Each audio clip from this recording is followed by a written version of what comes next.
দীর্ঘ অপেক্ষার অবসান ঘটিয়ে কথিত মানবতা বিরোধী অপরাধের মামলায় জামায়াতে ইসলামের তৎকালীন সহকারী সেক্রেটারি জেনারেল এটিএম আজহারুল ইসলামের মৃত্যুদণ্ডের বিরুদ্ধে আপিল শুনানি শুরু হয়েছে।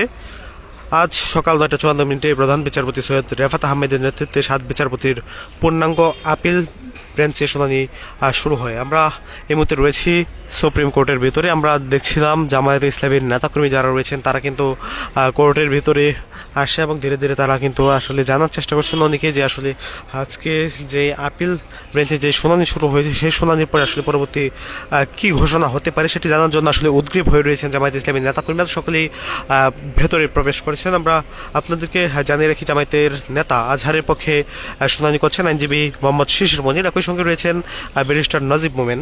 আদালতে জামায়াতের সেক্রেটারি জেনারেল অধ্যাপক মিয়া গোলাম পরোয়ার, সহকারী সেক্রেটারি জেনারেল অ্যাডভোকেট এহসানুল মাহবুব এবং জুবায়ের অ্যাডভোকেট মুয়াজ্জেম হোসেন হেলাল, নির্বাহী পরিষদ সদস্য মুবারক হোসেন উপস্থিত রয়েছেন। বর্তমানে আপনারা এই মুহূর্তে সরাসরি দেখছেন হাইকোর্ট থেকে। হাইকোর্টের ভেতরে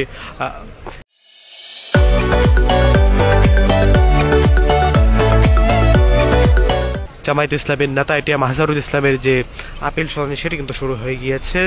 দীর্ঘ অপেক্ষার অবসান ঘটিয়ে আজ সকাল 9:54 দিকে আসলে এই আপিল শুনানি শুরু হয়েছে। আপনাদেরকে জানিয়ে রাখি, কথিত মানবতা বিরোধী অপরাধ মামলায় মৃত্যুদণ্ডের বিরুদ্ধে জামায়াতে ইসলামের তৎকালীন সহকারী সেক্রেটারি জেনারেল এটিএম আজহারুল ইসলামের আপিলের উপর আজ আপিল শুনানি শুরু হয়েছে, সেটি আপনারা দেখছেন। প্রধান বিচারপতি সৈয়দ রেফাত আহমেদের নেতৃত্বাধীন 7 বিচারপতির পূর্ণাঙ্গ আপিল বেঞ্চে এই শুনানি শুরু হয়েছে।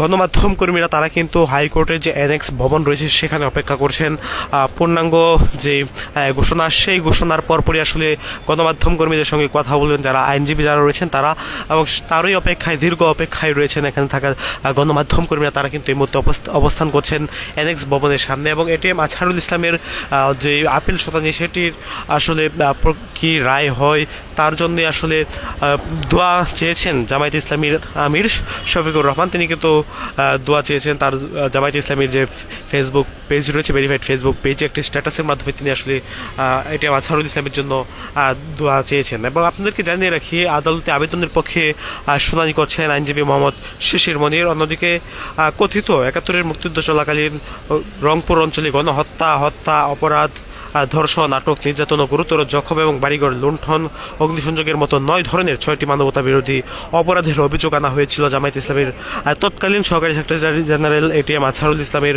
বিরুদ্ধে। 2014 সালের 30 ডিসেম্বর আন্তর্জাতিক অপরাধ ট্রাইব্যুনালে দেওয়ার রায়ে 2 নম্বর, 3 নম্বর ও 4 নম্বর অভিযোগে ফাঁসির দণ্ডাদেশ পান আজহারুল ইসলামের। এছাড়াও 5 নম্বর অভিযোগে অপহরণ, নির্যাতন, ধর্ষণ সহ বিভিন্ন অমানবিক অপরাধের দায়ে 25 বছর ও 6 নম্বর অভিযোগে নির্যাতন দায়ে 5 বছরের কারাদণ্ডাদেশ দেয়া হয় তাকে।